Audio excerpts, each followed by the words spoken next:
Please be seated. Je vous prie de vous asseoir.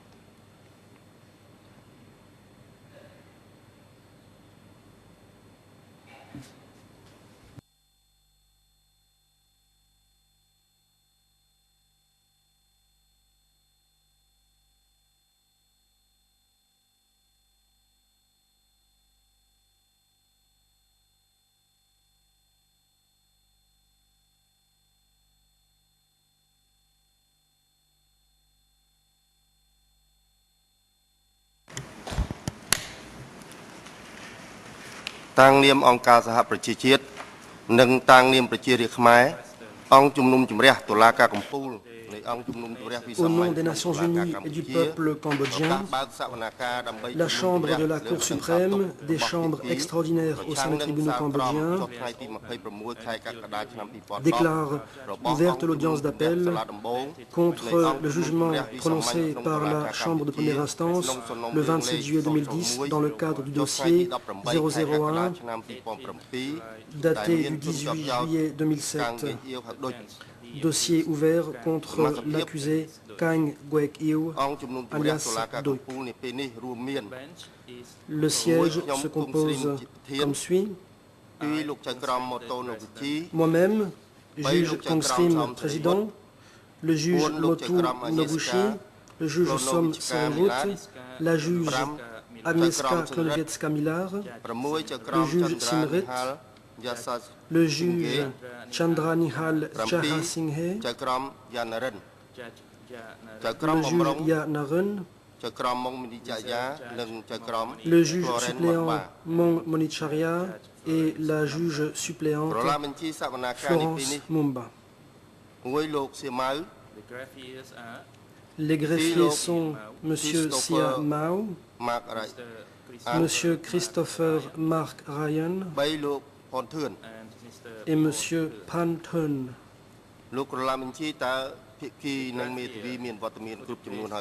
Greffier, pouvez-vous signaler la présence des parties et avocats?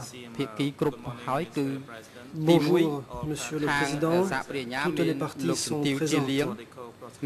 Pour les procureurs est présente Madame Chia Liang, est présent Monsieur Andrew Kelly.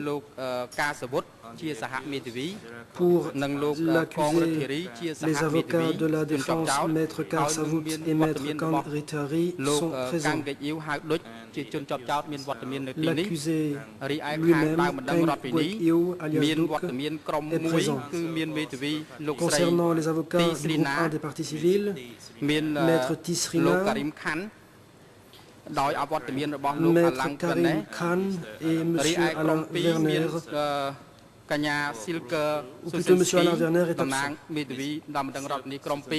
Pour le groupe 2, Maître Silke Studinsky, Maître Hong Kum Swon, et Maître Mok Swanari.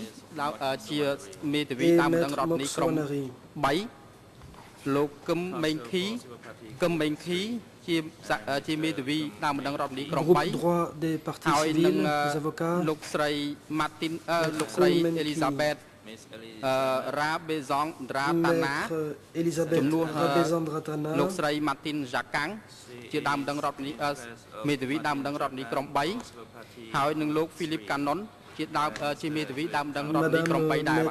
Jacquin pour le groupe 3, Maître Philippe Cannon également pour le groupe 3.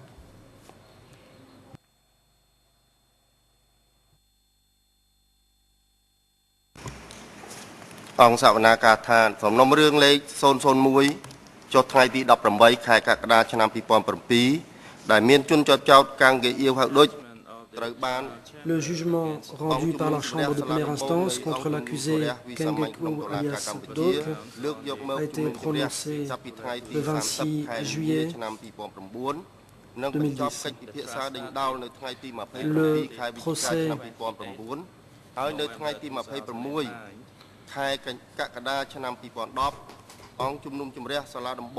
s'est déroulé du 30 mars au 27 novembre 2009 et la Chambre de première instance a rendu son jugement le 26 juillet 2010. La Chambre a déclaré Kang Geuk-eun coupable en application des articles 5, 6 et 29 nouveaux de la loi relative à la création des CETC. Il a été reconnu coupable de crimes contre l'humanité, persécution pour motifs politiques, englobant les crimes contre l'humanité que sont l'extermination, laquelle infraction englobe celle de meurtre, réduction en esclavage, emprisonnement, torture, dont un acte de viol et autres actes inhumains. Elle l'a aussi reconnu coupable de violation grave des conventions de Genève de 1949,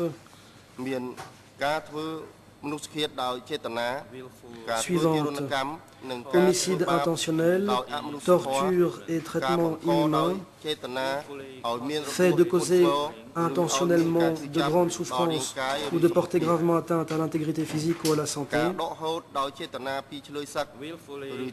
fait de priver intentionnellement des prisonniers de guerre ou des civils de leur droit à un procès équitable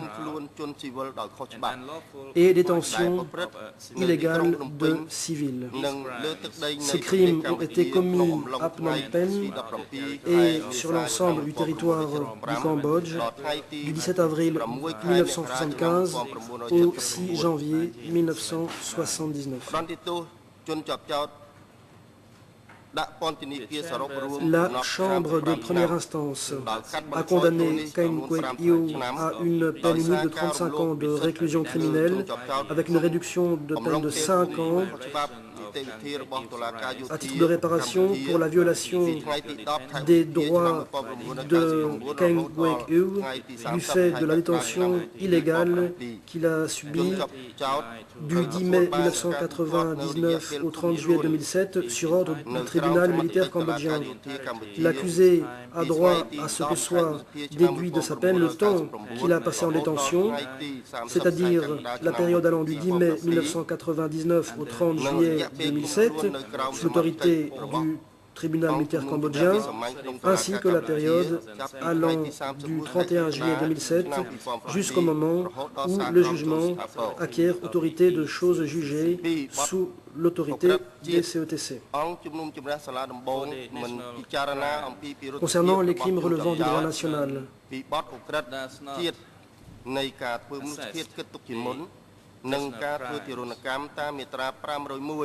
en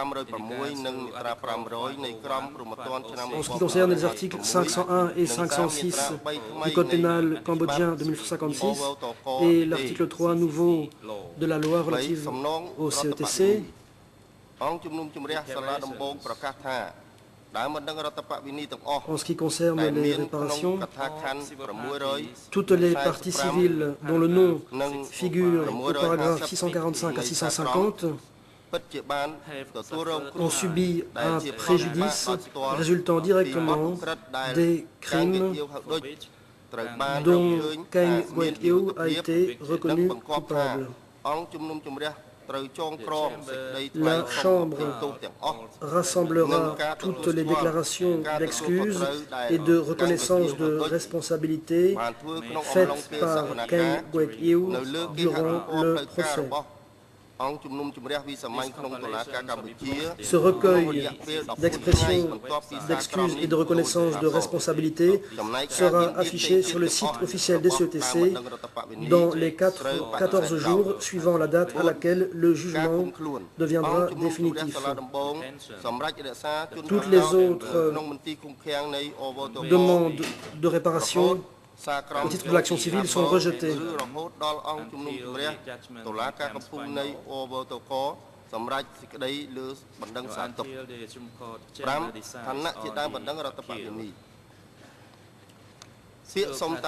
Concernant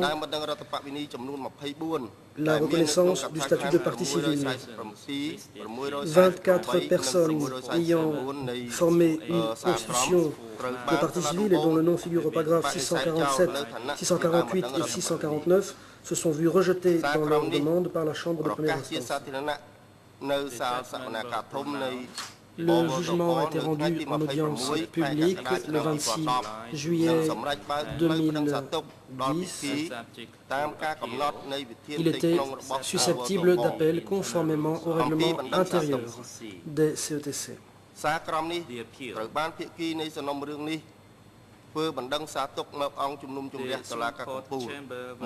La Chambre de la Cour suprême a été saisie de l'appel interjeté contre le jugement par les parties suivantes. Les coprocureurs ont déposé leur déclaration d'appel le 16 août 2010 concernant l'erreur de droit qu'aurait commise la Chambre de première instance, y compris l'application de sa liberté d'appréciation en matière de termination de la peine. Le mémoire d'appel a été déposé en Khmer le 18 octobre 2010 par les coprocureurs.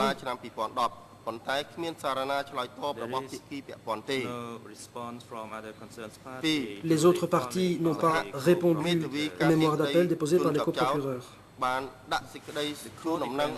Les co-avocats de la défense ont déposé leur déclaration d'appel le 24 août 2010 concernant une erreur de droit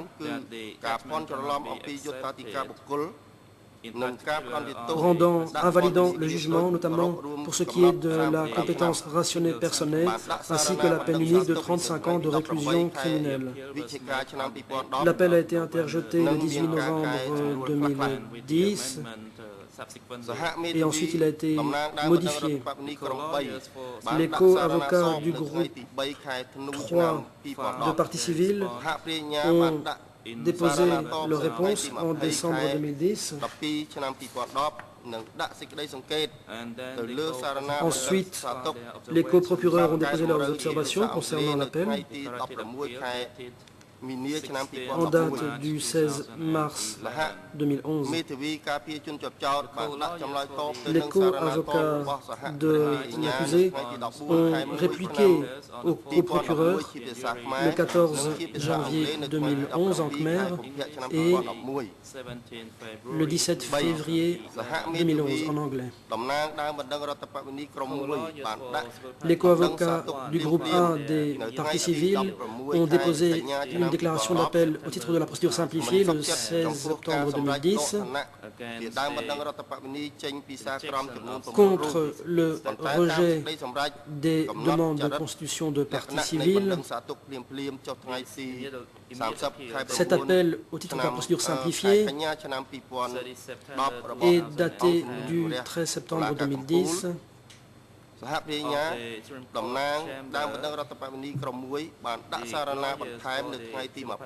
Les co-avocats du groupe 1 de partie civile ont déposé un mémoire complémentaire le 18 octobre 2010. Aucune partie n'a répondu au dépôt de ces observations. Les co-avocats du groupe 2 des parties civiles ont déposé la déclaration d'appel le 24 août 2010 et le 6 septembre 2010 contre le jugement prononcé par la Chambre de première instance concernant le rejet de 5 personnes ayant formé une demande de constitution de partie civile, ainsi que concernant les réparations. L'appel a été déposé le 25 octobre 2010 et le 5 novembre 2010 en anglais. En Khmer, le 22 octobre 2010.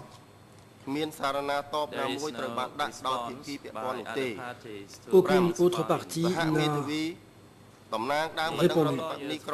Les co-avocats du groupe 3 des parties civiles ont déposé leur déclaration d'appel le 20 août 2010 contre le rejet de la demande de constitution de partie civile de 6 personnes concernant la décision relative aux réparations. L'appel a été déposé en octobre 2010 en anglais et le 6 octobre 2010 Aucune autre partie n'y a réagi.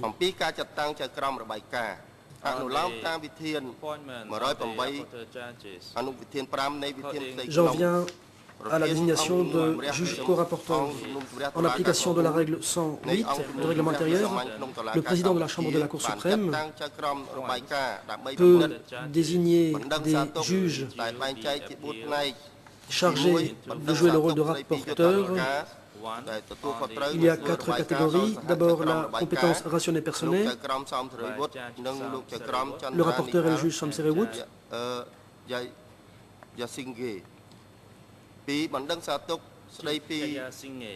Ainsi que le juge Chaya Singhe. Et concernant les crimes contre l'humanité, le rapporteur et le juge Chinrit et la juge Miller. Concernant la détermination de la peine, les rapporteurs sont le juge Sindet et le juge Noguchi. Concernant les parties civiles et les réparations, les rapporteurs sont le juge Ya Narim et la juge Miller.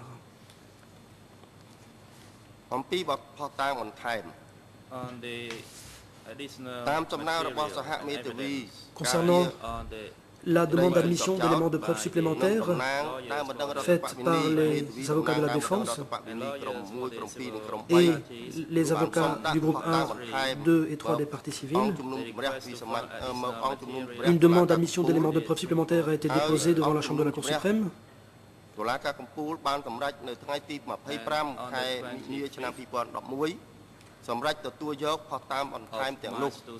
Le 25 mars 2011,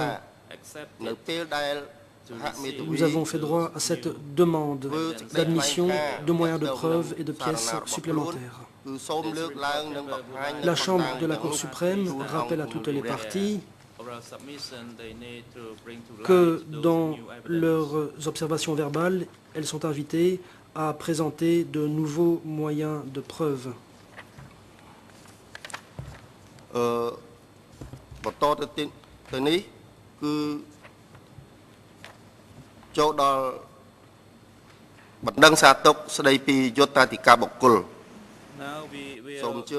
À présent,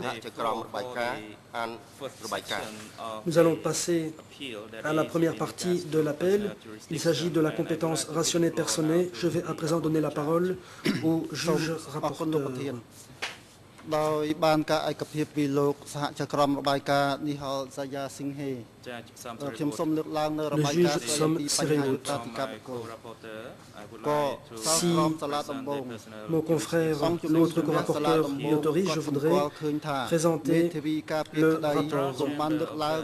La Chambre de première instance a constaté qu'aucune exception préliminaire n'avait été soulevée par la défense lors de l'audience initiale concernant la compétence rationnelle personnelle. Et la Chambre de première instance avait rejeté les observations déposées ultérieurement par la défense concernant la compétence rationnelle personnelle au motif qu'elles étaient tardives. La Chambre de première instance s'est penchée sur la question de la compétence rationnelle personnelle de sa propre initiative en application de l'article 98.3 du règlement intérieur. Elle a conclu que l'accusé faisait partie des principaux responsables.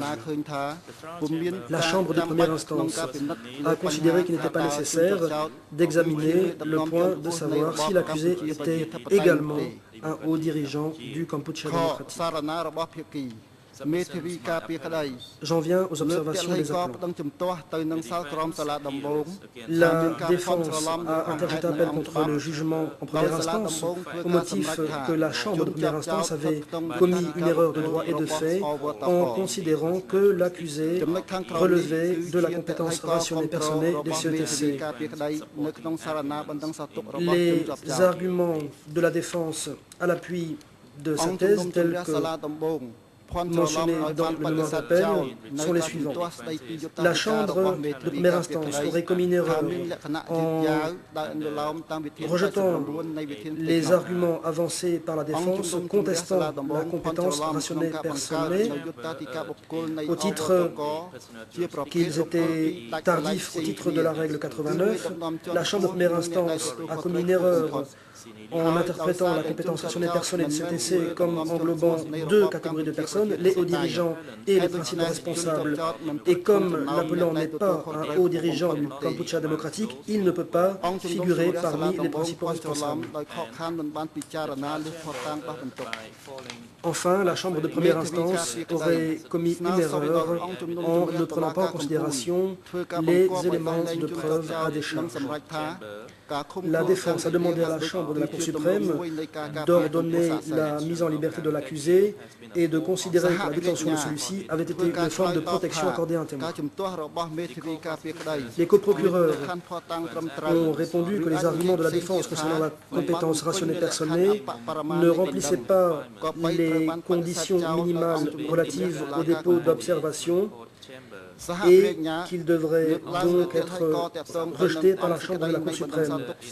Les coprocureurs avancent également qu'au titre de la règle 89, la défense aurait dû soulever ces objections en matière de compétences lors de l'audience initiale. Non seulement la défense ne l'a pas fait, mais en outre, la défense a indiqué ne pas avoir l'intention de contester la compétence rationnelle personnelle.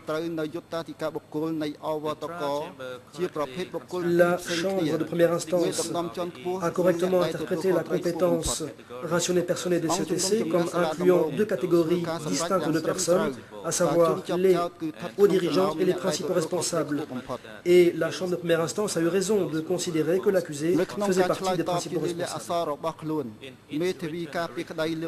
Dans sa réplique écrite à la réponse des procureurs, la défense fait valoir les arguments suivants. Les coprocureurs s'appuient de façon excessive sur la jurisprudence des tribunaux internationaux.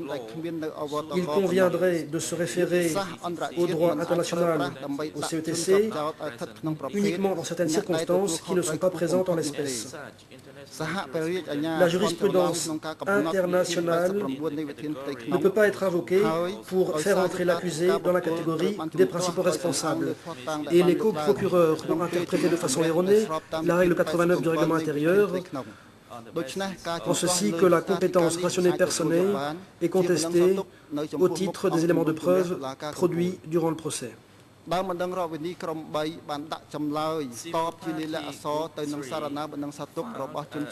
Le groupe 3 des parties civiles a déposé une réponse écrite au mémoire d'appel de l'accusé, demandant à la Chambre de rejeter les arguments de la défense au motif qu'ils sont manifestement non fondés.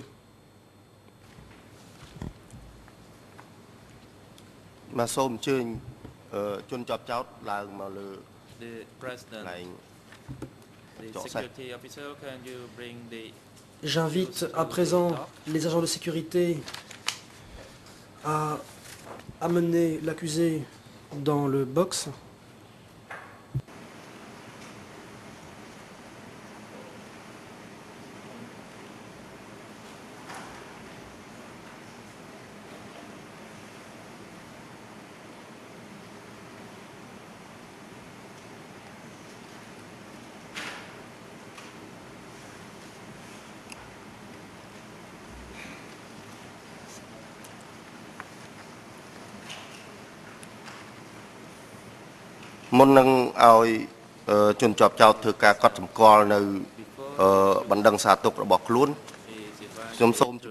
Avant de donner la parole à l'accusé au sujet de l'appel,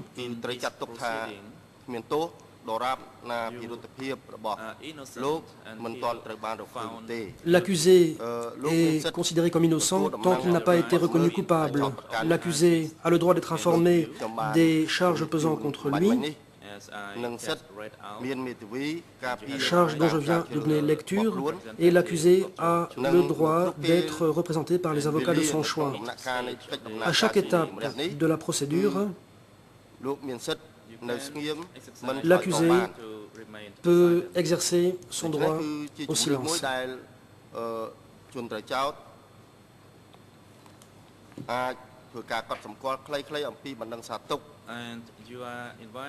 L'accusé est invité à présenter de brèves observations au sujet de l'appel. L'accusé dispose de 5 minutes pour ce faire.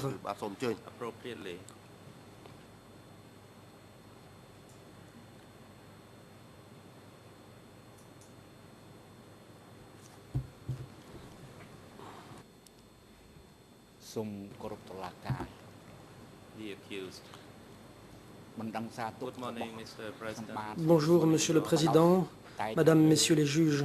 Bonjour. S'agissant de l'appel, mon appel porte principalement sur la compétence rationnée personnelle. Il s'agit d'une question purement juridique.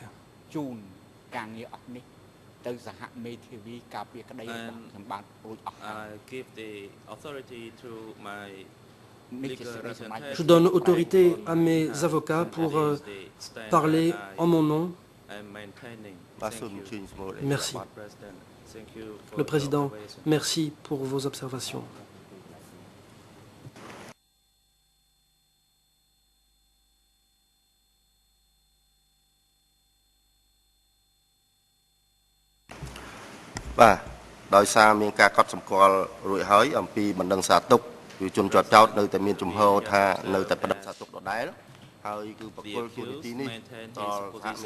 L'accusé maintient sa position concernant les points soulevés en appel et il autorise ses avocats à parler en son nom.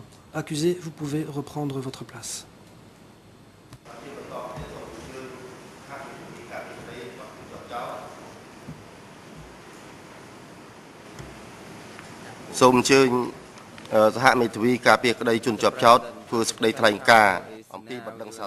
Les avocats de la défense ont à présent la parole pour présenter leurs observations verbales au sujet des questions relatives à la compétence rationnée personnelle.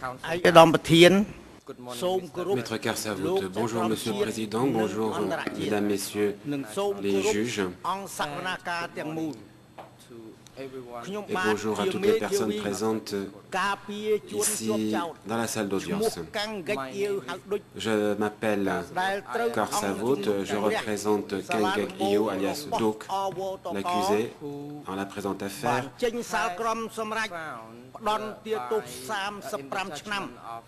lequel a été déclaré coupable par la Chambre de première instance et condamné à 35 années de détention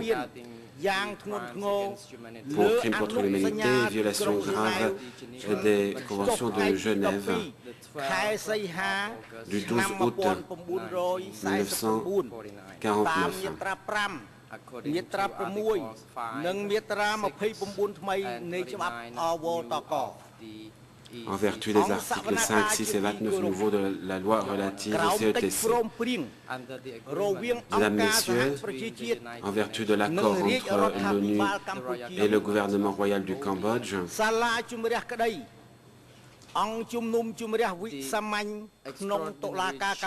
les chambres extraordinaires au sein des tribunaux cambodgiens ont été créées afin de poursuivre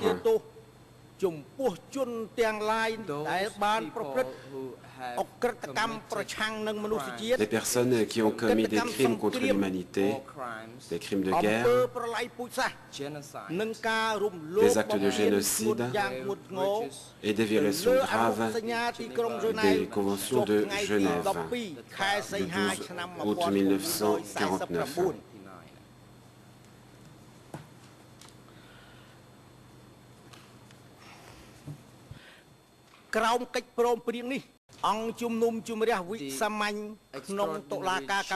Les chambres extraordinaires au sein des tribunaux cambodgiens ont été créées afin de poursuivre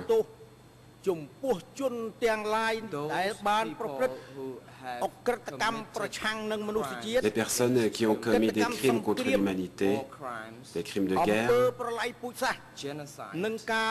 des actes de génocide et des violations graves des conventions de Genève du 12 août 1949.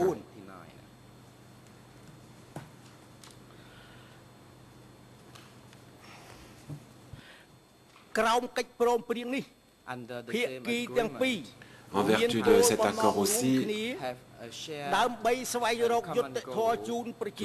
les deux parties ont un objectif commun qui est d'œuvrer à la justice pour le peuple cambodgien et dans le même temps mettre en place un processus de réconciliation nationale et de paix pour le bénéfice du peuple cambodgien, tout en respectant la souveraineté du Cambodge. En vertu de l'accord conclu entre l'ONU et le gouvernement, articles 1er et 2 nouveaux,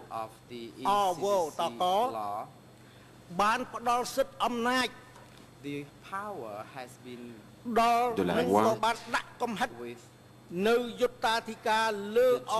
appartient aux chambres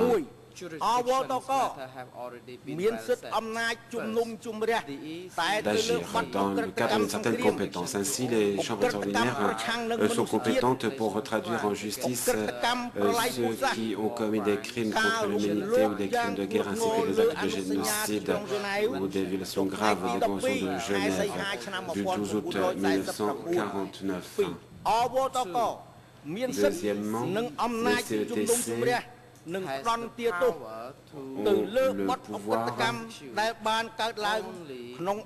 ne peuvent poursuivre plutôt que les auteurs de crimes commis entre le 17 avril 1975 et le 6 janvier 1979. Troisièmement, les CETC sont compétentes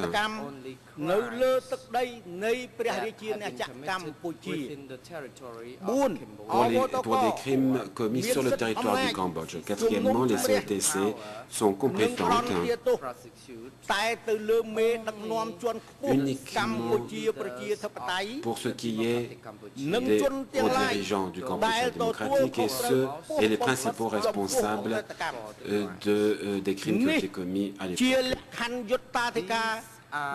Voilà donc les paramètres qui définissent la compétence des chambres extraordinaires au sein des tribunaux cambodgiens et qu'il convient de prendre en compte ici. Ainsi donc, cette compétence est définie, par la compétence rationnelle personnelle, par la compétence temporelle, la compétence rationnelle temporelle et la nature des crimes que tu as commis. Ceci a été décidé afin de mettre un terme à la culture d'impunité. Ce sont donc des paramètres qui ont été soigneusement réfléchis et dans le cadre desquels il convient de considérer la personnalité de l'accusé. Il s'agit là d'éléments extrêmement importants,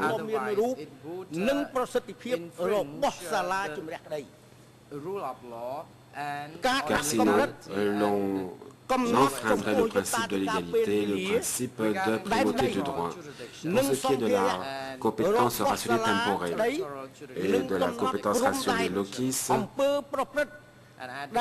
des CETC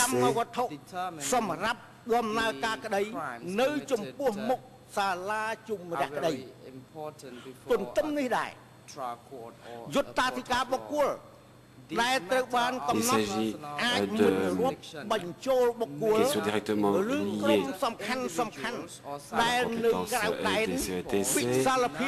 Il faut aussi prendre en compte la compétence rationnée personnée des chambres. Il y a donc des gens qui ne tombent pas sous le coup de la compétence des CETC.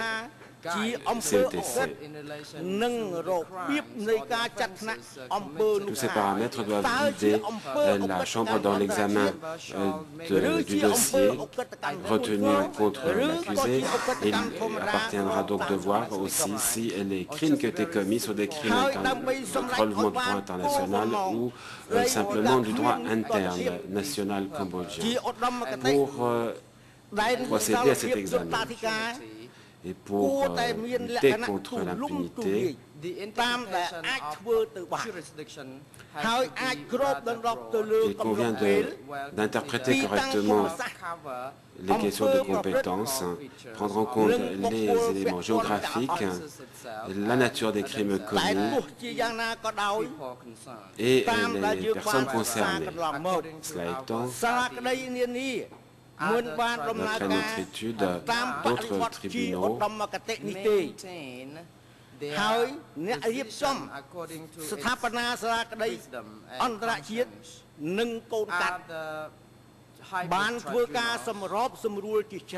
notamment des tribunaux hybrides, ont eu recours à beaucoup de compromis sur ces questions. Après la règle 11 bis et après la jurisprudence du TPY, le terme haut dirigeant est un terme qui correspond à une définition précise. Il s'agit des personnes dont le rôle, dont la responsabilité font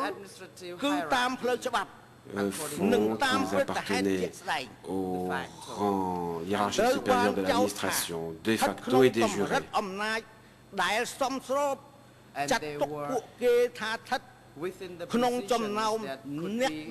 Et ces personnes doivent occuper des postes qui permettent de les considérer comme des personnes occupant des responsabilités supérieures et non pas des responsabilités d'ordre moyen.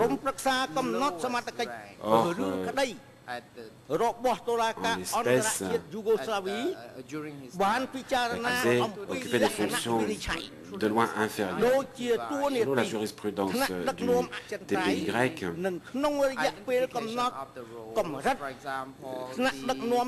ces conclusions concernant les rôles et les responsabilités des personnes occupant certaines positions politiques ou administratives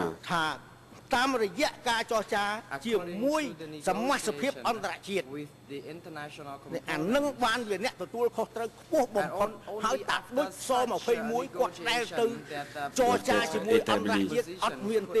ce n'est qu'à l'issue de ce processus qu'il est possible de dire exactement quelle était la position de telle ou telle personne. Ainsi, si quelqu'un négociait avec des homologues internationaux, la Chambre peut considérer cette personne comme ayant occupé des responsabilités au plus haut niveau.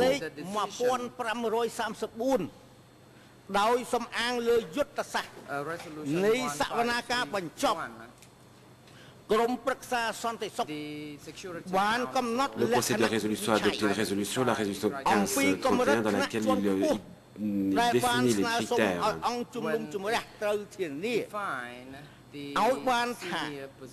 qui correspondent à des positions supérieures.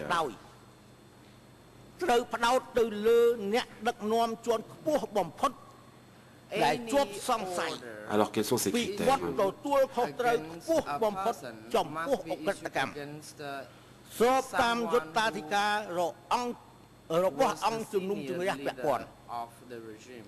Il faut viser les personnes qui étaient les hauts dirigeants du régime, un criminel. Dans le cas du tribunal pour la Sierra Leone, Ces critères ont été clairement définis. Il est dit que les personnes qui ont commis des crimes ou de graves violations du droit humanitaire international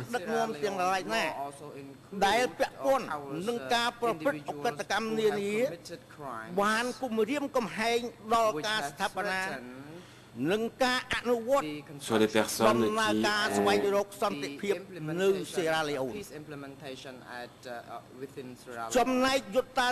ont remis en cause l'accord de paix conclu au niveau de la Sierra Leone.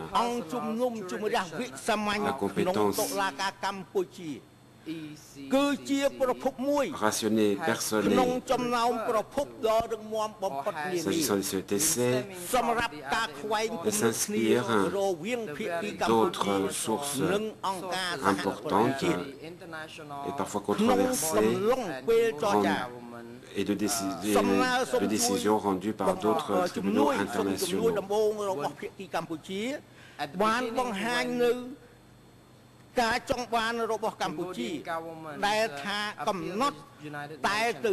Au début, lorsque le gouvernement cambodgien a fait appel à l'ONU pour l'aider à mettre en place des instances judiciaires, il s'agissait uniquement de poursuivre les hauts dirigeants du régime Khmer Rouge. Et l'Organisation des Nations Unies a accepté cette demande du gouvernement cambodgien. C'est ainsi qu'on est parvenu à l'accord qui finalement a été conclu. Et c'est au terme de ce processus que les CTC ont été mis en place. La compétence personnelle des CTC se restreint donc à poursuivre les hauts dirigeants du Cambodge démocratique et les personnes principalement responsables des crimes qui ont été commis durant la période pour laquelle les CETC sont compétents.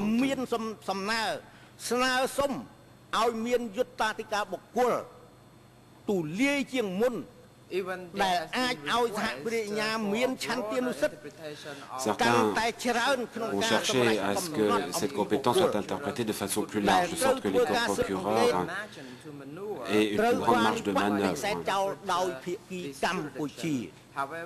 Mais ces demandes ont été catégoriquement rejetées par le gouvernement cambodgien.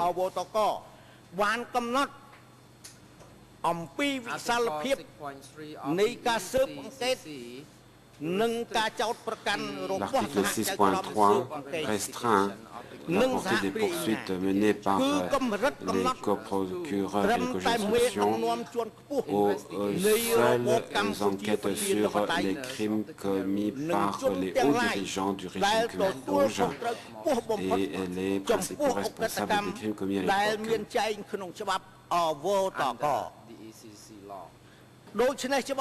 Article 6.3 de la loi relative au CETC.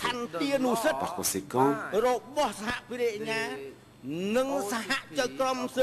en vertu de la loi, les coprocureurs ont un pouvoir limité. Il en va de même pour les co-juges d'instruction et les uns et les autres doivent respecter ce qui se trouve dans les règles, car sinon ils s'écartent de la loi telle qu'elle a été, des règles telles qu'elles ont été promulguées dans le cadre de la loi relative au CETC. Lors de l'audience de jugement, la défense a contesté la compétence des CETC concernant Kengek Iou. Et la défense a dit alors que les CETC n'étaient pas compétentes en l'occurrence et qu'il y avait de nombreux éléments de preuve qui tendaient à montrer que Kengek Iou n'était pas concerné par les articles 1er et 2 de la loi relative au CETC. Cependant, les juges n'ont pas pris en compte ces arguments et les poursuites ont continué jusqu'à leur achèvement. Finalement, la défense a encore une fois essayé de reprendre ces éléments dans sa plaidoirie finale, demandant au juge de réexaminer les éléments à décharge qui tendent à montrer que l'accusé ne tombe pas sous le coup de l'article 1er de l'accord entre le gouvernement du Cambodge et l'ONU, ainsi que sous le coup des articles 1er et 2 de la loi relative au CTC. Encore une fois, les juges n'ont pas examiné les éléments à décharge comme le demandait la défense. Et le 26 juillet 2010, la Chambre de première instance a rendu son jugement dans la première affaire, condamnant d'autres directeurs de S21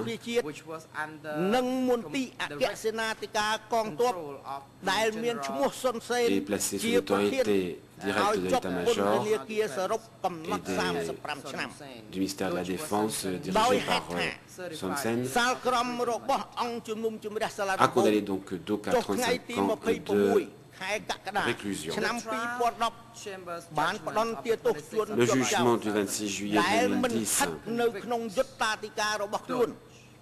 reconnaît Duc coupable alors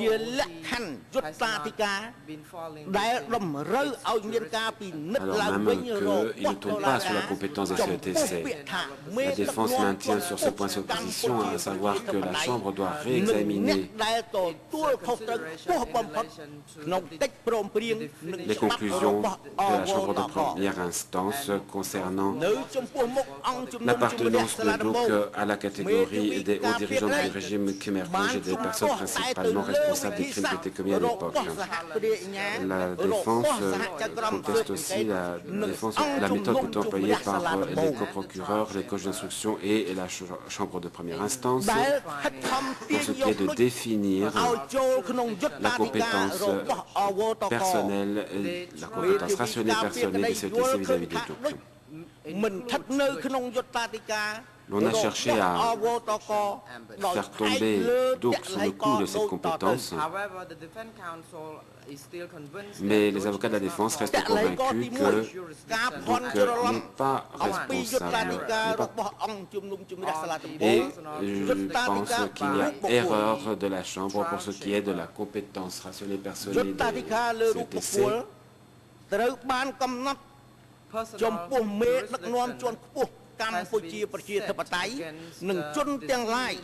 Cette compétence porte sur les hauts dirigeants Khmer Rouge et les principaux responsables des crimes commis sous le régime Khmer Rouge, ainsi que auteur des violations graves du droit international et du droit interne. Dans l'accord conclu par l'ONU et le gouvernement royal du Cambodge concernant les poursuites à entreprendre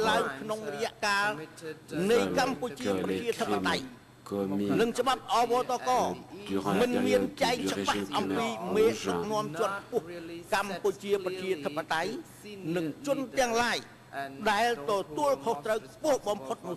en vertu doit avoir été commis par les dirigeants les principaux responsables. Au terme de la loi de l'accord, l'accord et la loi plutôt sont muets sur le fait que Duc aurait été un des principaux responsables des crimes commis à l'époque. La question qui se pose est la suivante. Qui étaient les hauts dirigeants du régime Khmer Rouge et qui étaient ses principaux responsables? Il ressort de la jurisprudence d'autres tribunaux que les hauts dirigeants peuvent être définis comme ceux qui sont suspectés d'avoir été responsables au titre de postes importants qu'ils occupaient. Cela veut dire que ces personnes peuvent être alors considérées comme de hauts dirigeants. Ce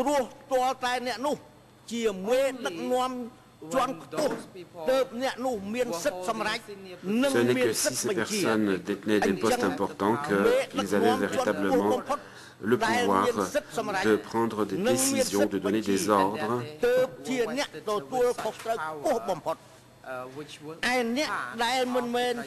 et relevait alors des critères permettant de les qualifier de hauts dirigeants. Dans le cas inverse, il n'aurait pas été suspecté d'appartenir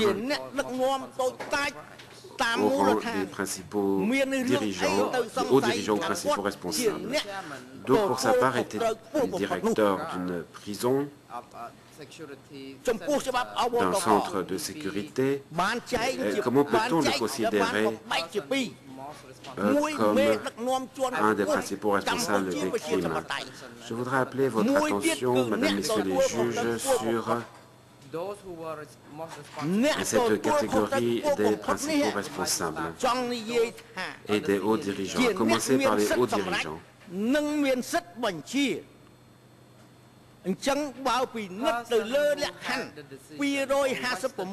Ceux qui avaient le pouvoir de décider, de rendre des ordres. Et je vous renvoie ici au paragraphe 256 du jugement. Doit être recherché du côté de ceux qui avaient le pouvoir de donner des ordres à Duke. Ce sont eux qui doivent être poursuivis. Duke ne faisait que exécuter des ordres. À ce titre, ils ne doivent pas être poursuivis. Ils recevaient des ordres du comité directeur, du centre du parti. Et certes, il est agent exécutant, mais il ne tombe pas sous la compétence des CETC parce qu'il recevait ses ordres de ses supérieurs comme les autres directeurs de prison.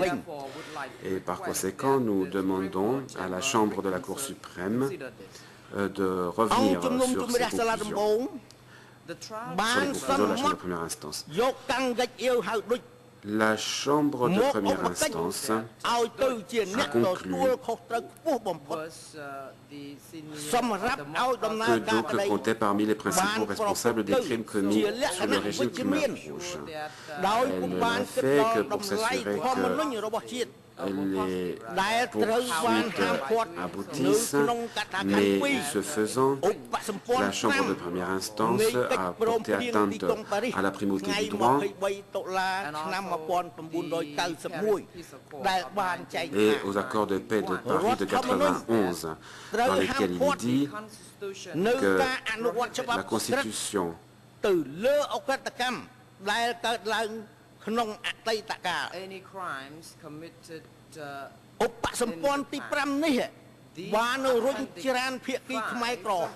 dans lesquels on trouve une annexe 5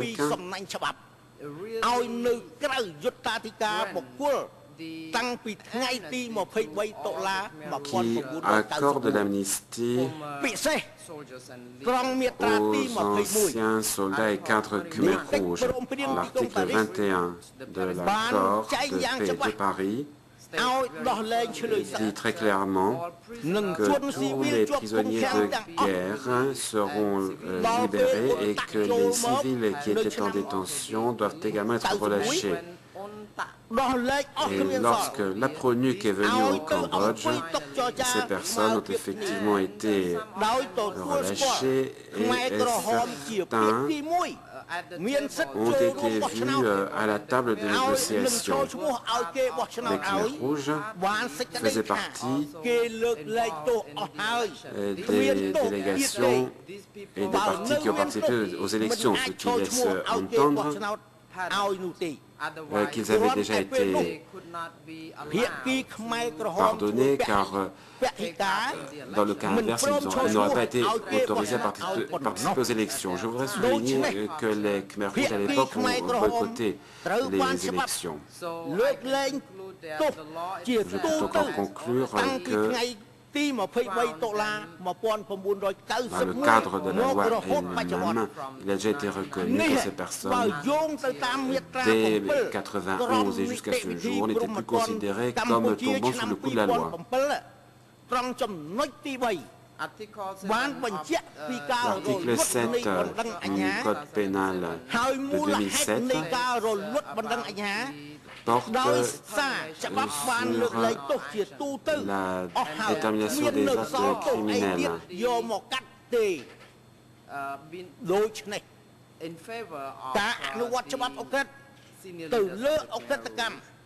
Puisque la loi est en faveur déjà de Khmer Rouge, cela veut dire qu'ils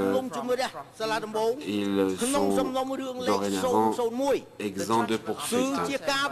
Le jugement rendu par la Chambre de première instance dans le dossier 1 porte donc atteinte aux accords de paix de Paris de 1991. Et dans le même temps, ils vont aussi à l'encontre de l'article 7 du Code du Code de procédure pénale de 2007.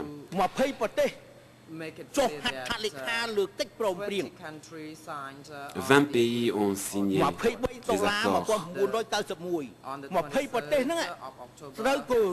23 octobre 1991.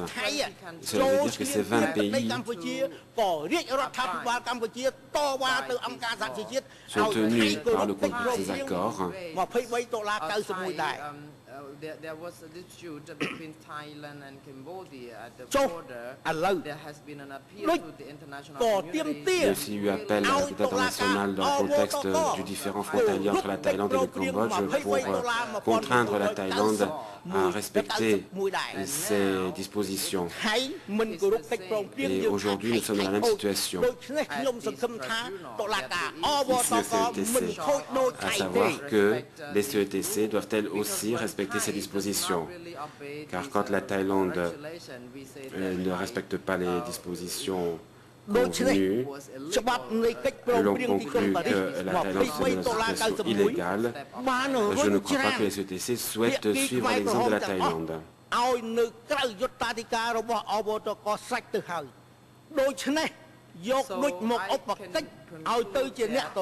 Je puis donc conclure que lorsque l'on accuse Duc, lorsqu'on inculpe Duc plutôt au CETC, l'on ne respecte pas le droit et la Chambre de la Cour suprême a maintenant le pouvoir de réexaminer cette question de la compétence personnelle et en particulier de définir les personnes qui appartiennent à cette catégorie des hauts dirigeants du régime Khmer Rouge et des principaux responsables des crimes commis sous ce régime. Durant le régime de Khmer Rouge et à l'époque de Duc, il n'y avait pas de loi, c'était la ligne du parti qui remplaçait la loi. Il n'y avait pas non plus de tribunaux judiciaires et puisqu'il n'y avait pas de loi, il n'y avait pas non plus de crime. Ainsi donc, Duc n'a pas violé la Convention de Genève de 1949 et Duc échappe à la compétence des CETC.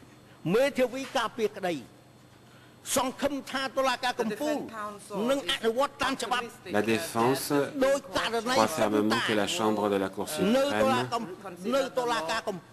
va examiner cette affaire comme dans l'affaire Fenta contre Canada, où la Cour suprême du Canada a constaté que la personne concernée ne tombait pas sous le coup de la compétence des autorités du tribunal et cette personne a été immédiatement relâchée. J'en arrive à l'annexe 5 de l'accord, des accords. Il est dit aussi qu'un individu, une personne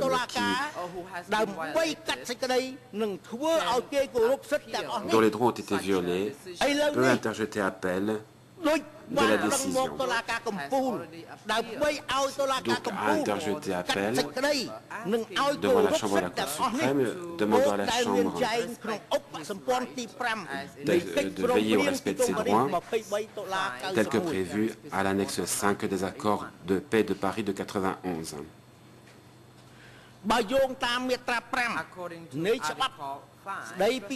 En vertu de l'article 5 de non relâché, j'en arrive à l'annexe 5 de l'accord, des accords. Il y est dit aussi qu'un individu, une personne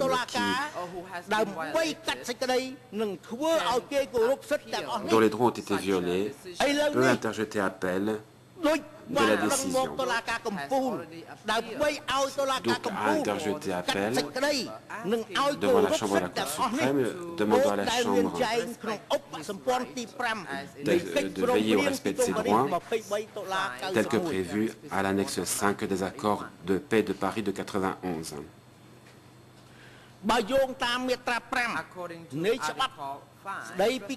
En vertu de l'article 5 de la loi qui déclare hors la loi le groupe du Corpus démocratique, il est donné 6 mois à compter de l'entrée en vigueur de la loi aux Khmer Rouge et aux factions militaires Khmer Rouge pour réintégrer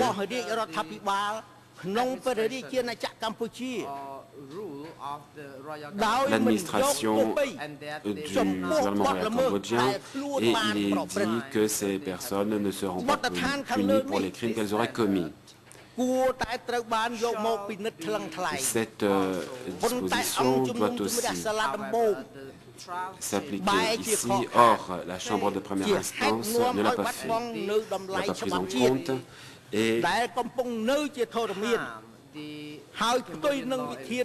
cela porte préjudice au droit en vigueur au Cambodge et viole l'article 87.1 du règlement intérieur des CETC. Par conséquent, au vu de l'article 5 de la loi déclarant hors la loi le groupe du Cambodge démocratique, il apparaît clairement qu'il n'y a pas de sanction possible pour des délits qui auraient été commis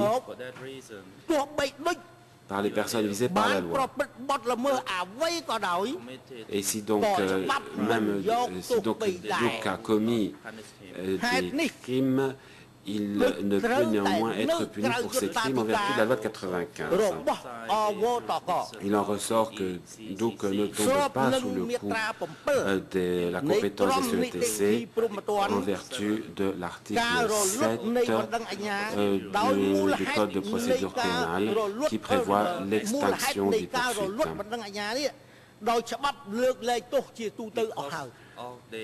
Étant donné les dispositions du Code, et notamment de l'article 6, de la loi plutôt de 95, et notamment de l'article 6, les hauts dirigeants ne sont pas amnistiés. Dans l'esprit de cette loi, donc, tous les auteurs, co-auteurs, complices, ne sont pas passibles de sanctions pour des crimes qu'ils auraient commis. Seuls les dirigeants du régime, du groupe plutôt du Cambodge démocratique peuvent être poursuivis.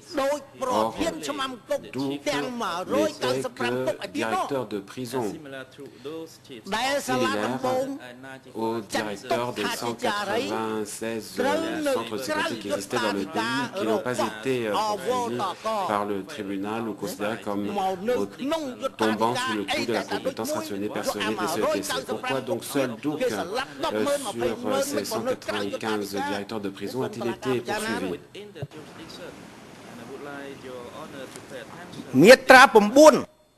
Et j'attire votre attention sur ce point.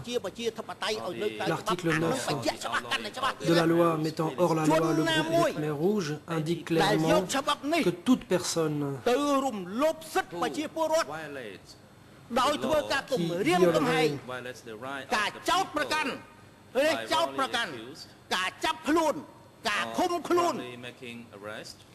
le droit d'autrui en procédant à des arrestations illégales d'autres personnes serait passible de 2 à 5 ans de réclusion criminelle. Je ne vais pas répéter et répéter encore tous ces articles. Il y a l'article 2 notamment qui dit qu'à partir du moment où la loi entre en vigueur, toute personne qui est membre d'un parti politique, d'une faction militaire du Kampuchea démocratique, toute personne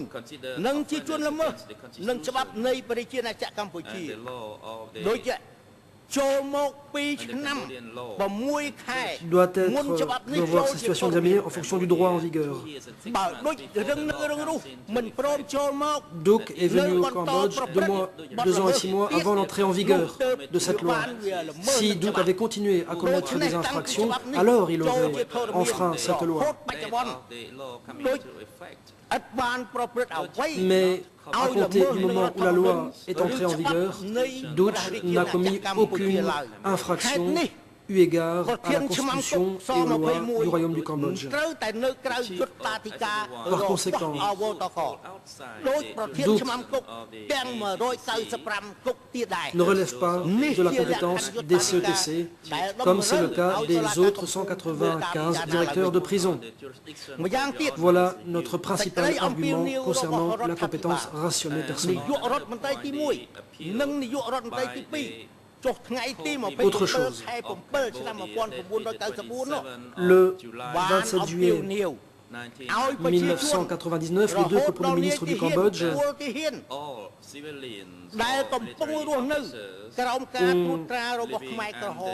demandé que tous les civils ou les militaires vivant sous l'autorité des Khmers rouges réintègrent le gouvernement. Et à l'époque, le gouvernement avait annoncé publiquement que les personnes qui répondraient à son appel ne seraient pas poursuivies. Au contraire, les ministres avaient dit que leur rang et leur statut seraient maintenus. Et encore aujourd'hui, au ministère de la Défense, il y a encore d'anciens Khmers rouges qui ont conservé leur rang. Duc est entré au Cambodge 2 ans avant que cette annonce avait été faite. Or, à présent, il est sanctionné.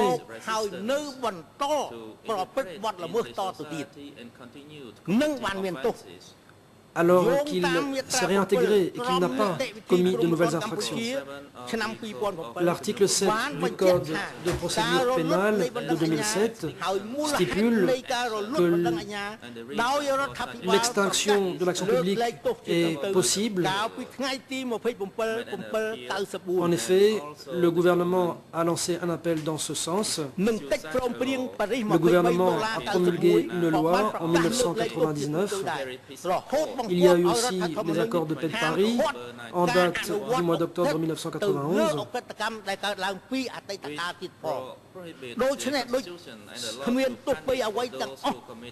En vertu de quoi l'application rétroactive des lois pénales n'est pas possible.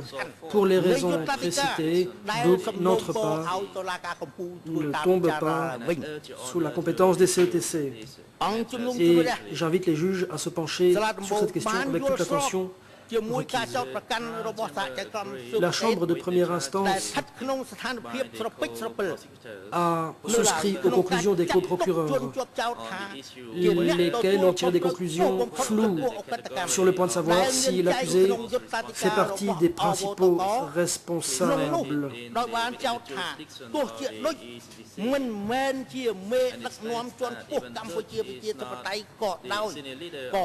Il a été reconnu que Duc n'était pas un haut dirigeant du Kampuchea démocratique, mais qu'il pouvait être considéré comme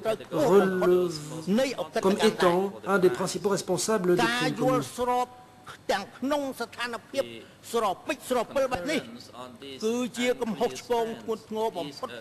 La Chambre de première instance a souscrit à ces conclusions floues des coprocureurs, et ce faisant, elle a commis une erreur grave. C'est une violation de la règle 87.1 du règlement intérieur des CETC. C'est une violation de l'article 38 de la Constitution du Royaume du Cambodge, laquelle dispose que le doute profite à l'accusé.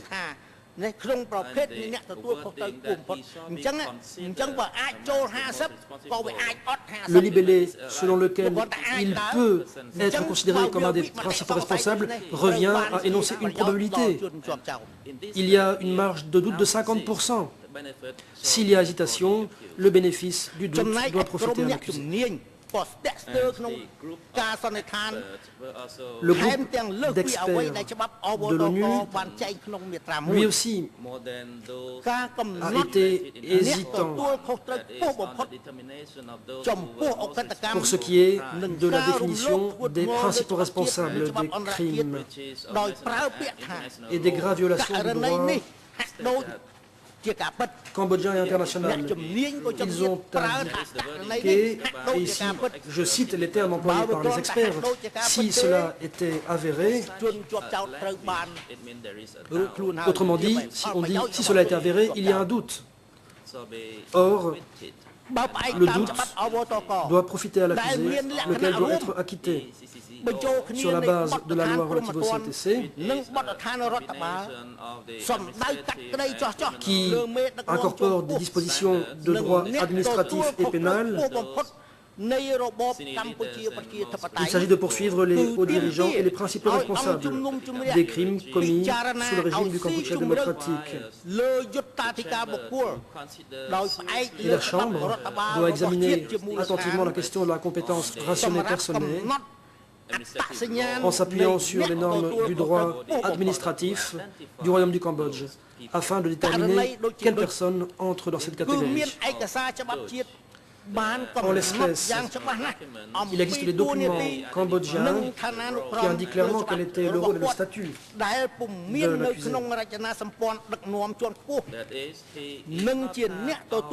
Il en ressort clairement qu'il ne faisait pas partie de la structure de commandement suprême, ni des principaux responsables des crimes commis sous le régime du Kampuchea démocratique. Par conséquent,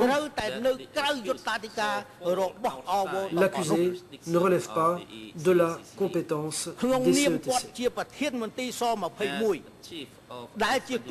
En tant que directeur de S21, S21 qui était une prison parmi presque 200 à l'époque du Kampuchea démocratique au Cambodge, S21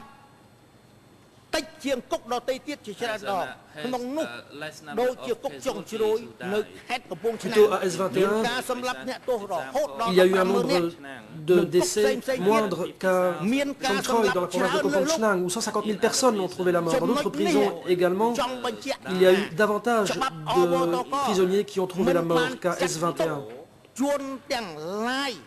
La loi sur les CETC, ou plutôt ces autres chefs de prison, ces autres directeurs de prison, n'ont pas été considérés comme faisant partie des principaux responsables. Ces personnes ont été considérées comme ne relevant pas de la compétence des CETC. C'est là une autre question sur laquelle j'attire l'attention des juges. Les 195 autres prisons ne sont pas considérées comme relevant de la compétence des CETC. Seul S21 a été considéré comme tel. Or, c'est une prison parmi d'autres. Elle ne devrait pas non plus relever de la compétence des CETC. Ou bien, est-ce parce que moins de gens sont morts S21 que S21 tombe sous la compétence des CETC? Peut-être s'il y avait plus de 100 000 victimes à S21, peut-être qu'S21 n'aurait pas été considéré comme relevant de la compétence des CETC. Au paragraphe 119 du jugement de la Chambre de première instance, il est dit que parmi les centres de sécurité, S21 était le seul centre possédant des caractéristiques propres, puisque S21 était en lien direct avec le centre du parti. Et S21 visait à interner certaines catégories de personnes. C'est du fait de ces caractéristiques propres que Duc a été poursuivi, à savoir le lien entre S21 et le centre du parti. La Chambre de première instance est appuyée uniquement sur ce point pour poursuivre Duc, alors que les autres directeurs du centre n'étaient pas considérés comme étant en lien direct avec le centre du parti, raison pour laquelle ils n'ont pas été poursuivis. J'invite les juges à se pencher sur cette question également.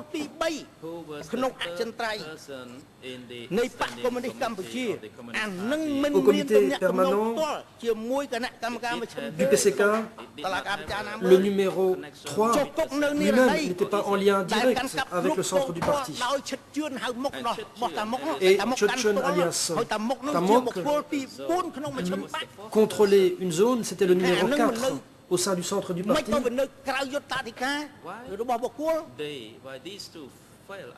Pourquoi est-ce que ces deux personnes ne sont pas considérées comme relevant de la compétence de CETC? Ces personnes n'avaient-elles pas un lien direct avec le centre du parti? Pourquoi est-ce que S21 contrôlé par Son Sen, le numéro 7 du comité permanent? Pourquoi seulement S21? Autre chose, S21 avait pour fonction d'emprisonner les cadres Khmer Rouge.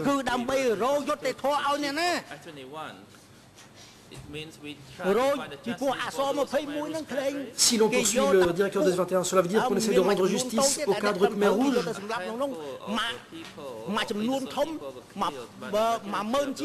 La majorité des gens qui ont été tués, selon certaines estimations, avaient du sang sur les mains. Seule une poignée était innocente. Je mentionnerai Koikon, Van Brett. Ces gens avaient du sang sur les mains avant d'être transférés à S21. Ils ont pris des décisions qui ont conduit à l'exécution de plusieurs personnes.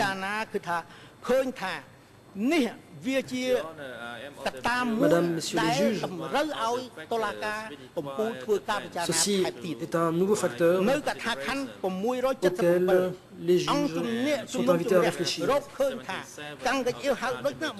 Au paragraphe 677 du jugement, il est indiqué que l'accusé était déclaré coupable de crimes contre l'humanité.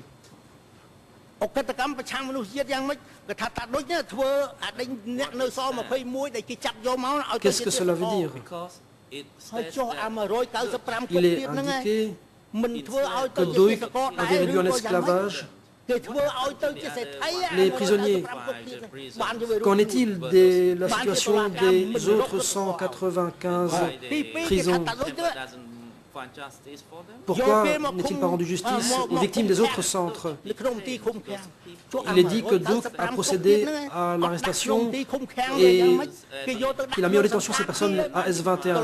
Est-ce que cela veut dire que dans les 195 autres prisons, les détenus étaient confinés à l'extérieur d'une prison, par exemple à l'hôtel? Toujours dans le jugement en première instance, il est indiqué que Duc a été accusé de violation grave des conventions de Genève de 1949, et ce pour homicide intentionnel. Madame, Messieurs les juges, qu'en est-il des autres 195 prisons? Est-ce qu'il s'agissait d'homicide non intentionnel dans ces autres prisons? Il est aussi dit dans le jugement qu'à S21, Duc a torturé des prisonniers. Est-ce que cela veut dire qu'il n'y avait pas de torture dans les autres prisons? Pour ce qui est des traitements inhumains à S21, est-ce que cela veut dire que dans les autres prisons, il n'y a pas eu de traitement inhumain?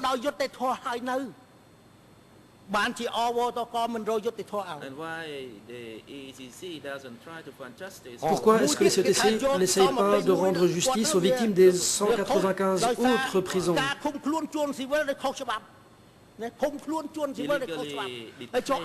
S21, des civils ont été mis en détention de façon illégale. Qu'en est-il des 195 autres prisons? Est-ce que les détenus étaient mis en détention de façon légale? Je vous invite à y réfléchir, mesdames, messieurs les juges. Toujours dans le jugement rendu en première instance, il est dit que 12 253 personnes ont été exécutées à S21, raison pour laquelle Doik a été poursuivi. Qu'en est-il de l'exécution des dizaines de milliers de personnes qui ont trouvé la mort dans les autres prisons? Pourquoi est-ce que les directeurs de ces prisons-là n'ont pas été poursuivis?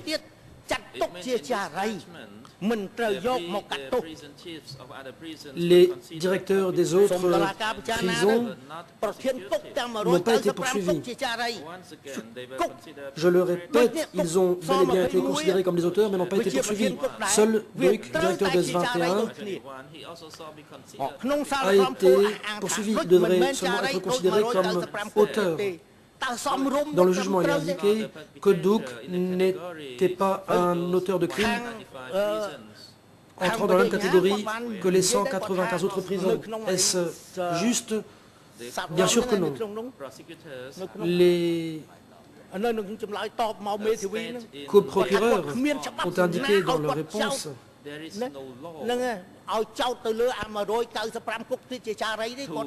qu'il n'y avait pas de normes de droit permettant de poursuivre les directeurs des 195 autres prisons en tant qu'auteurs de crimes. Si tel est le cas, pourquoi est-ce que Doik a été mis en examen alors que son statut était le même que celui des directeurs des autres prisons? Doik était un auteur de faits au même titre que les autres directeurs de prison et il ne relève pas de la compétence des CETC. Voilà autant de facteurs que je vous invite à prendre en considération. Pour ce qui est de la compétence rationnée personnelle. Dans l'ordonnance de renvoi telle que modifiée, il est indiqué qu'en tant que directeur adjoint et directeur de S21, Doik a dirigé une équipe d'interrogateurs et a participé à la mise en place de S21. Et il a donné des instructions aux équipes d'interrogateurs quant aux façons de procéder. En tant que directeur adjoint et directeur de S21, il exerçait le contrôle général de S21. Il a noté par exemple les aveux faits par les prisonniers ainsi que les ordres d'exécuter des prisonniers.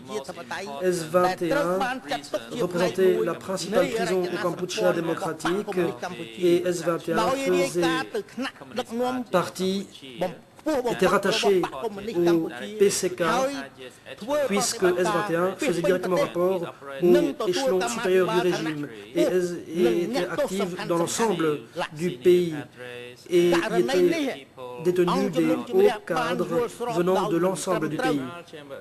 La Chambre de première instance a souscrit à ces allégations présentes dans l'ordonnance de renvoi sans se fonder sur quelque élément juridique que ce soit. Et ce, pour faire entrer l'accusé dans la catégorie des principaux responsables.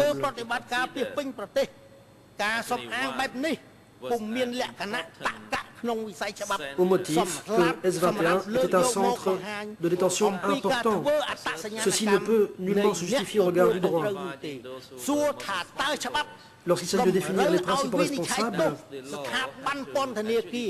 est-ce qu'il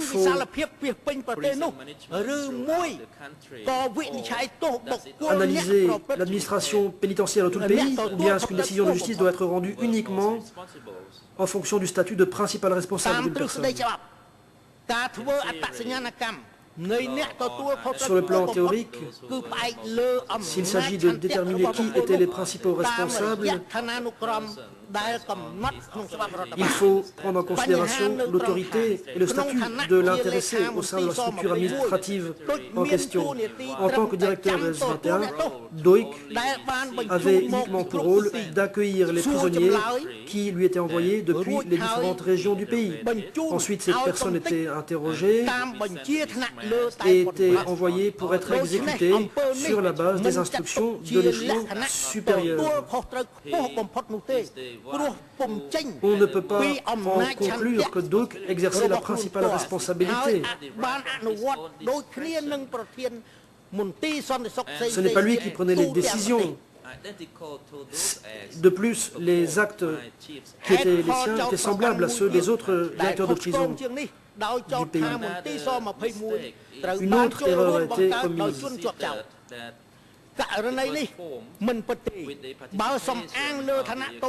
Il a été dit que l'accusé a participé à la mise en place de S21. C'est faux.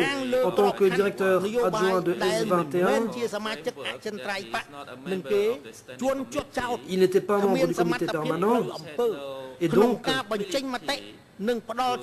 il lui était impossible de donner son avis au parti sur les différentes questions ayant trait aux politiques et aux mesures relatives à la sécurité. Une telle allégation est tout simplement ridicule. En réalité, les juristes admettent que la prison est un outil de l'appareil d'État. La création, la fermeture d'un établissement pénitentiaire relève d'une décision d'État. Aucune personne considérée individuellement ne peut en prendre la décision. S21 a été mis en place en vertu de la décision qui a été prise par le comité permanent au cours de la réunion qu'il a tenue au mois d'octobre 1975. Donnant par là à Son Sen, membre du comité permanent, l'autorité nécessaire pour prendre en charge les questions de sécurité.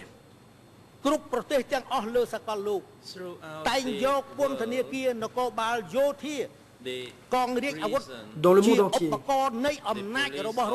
les établissements pénitentiaires, les structures de police et les structures militaires constituent des outils du pouvoir d'État. C'est l'État qui constitue l'entité juridique assumant la responsabilité de ces autres entités. Autrement dit, en l'espèce, Pol Pot, Son Sen et consorts qui ont donné les ordres.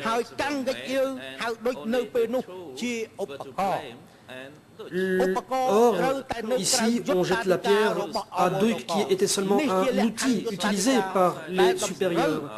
Par conséquent, Doik ne relève pas de la compétence des CETC.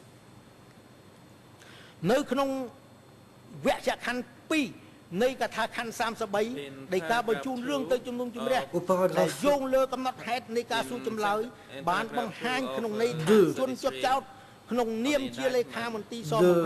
de l'ordonnance de renvoi, il est indiqué que Doik était le secrétaire de S21 et qu'à ce titre, il n'avait pas d'autorité de facto concernant le contrôle de S21.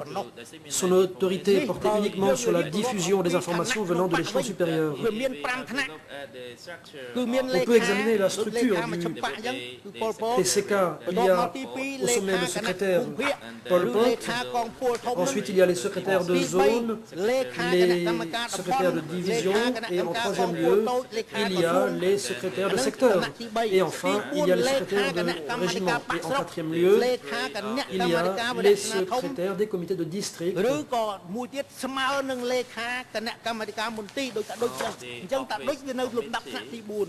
Et les secrétaires des bureaux de comité, comme c'est le cas de Doik. Doik entre dans la quatrième catégorie, à savoir le rang inférieur de la hiérarchie du parti. Doik était seulement un petit secrétaire qui n'avait pas d'autorité réelle en matière de prise de décision. Il n'était pas habilité à faire quoi que ce soit de contraire aux instructions des échelons supérieurs. Il ne peut donc pas être considéré comme un des principaux responsables.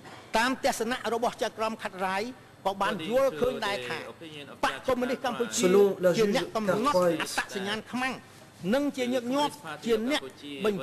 celle-ci indiquait que le PCK identifiait les ennemis et ordonnait leur arrestation. La juge Cartwright a indiqué que l'accusé n'était pas au fait de la décision secrète datée du 30 mars 1976, raison pour laquelle l'accusé ne peut pas être considéré comme ayant participé à la planification de cette politique. Cela veut dire que Duik n'est pas un des principaux responsables des crimes commis. Et voilà un autre élément à prendre en considération concernant la compétence. J'invite les juges à se pencher sur cet élément. Il y a d'autres éléments de preuve montrant que Duik n'avait pas le pouvoir de prendre les décisions relatives aux arrestations ou à la détention des prisonniers. En ce qui concerne Koi Thuon, par exemple, lui-même ainsi que d'autres personnes ont été arrêtés sur ordre des supérieurs, notamment Son Sen.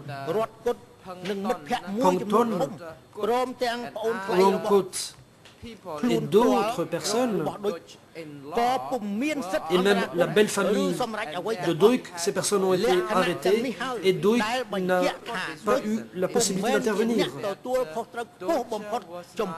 Duik n'était donc pas un des principaux responsables des crimes commis et ni des violations graves du droit national et international. Or, il s'agit de critères à prendre en considération pour déterminer la compétence. Le président, je vous annonce que le moment est venu de faire une pause. Vous aurez encore 15 minutes de temps de parole. Après la pause, vous aurez l'occasion de présenter la suite de vos observations verbales. Nous allons à présent prendre une pause.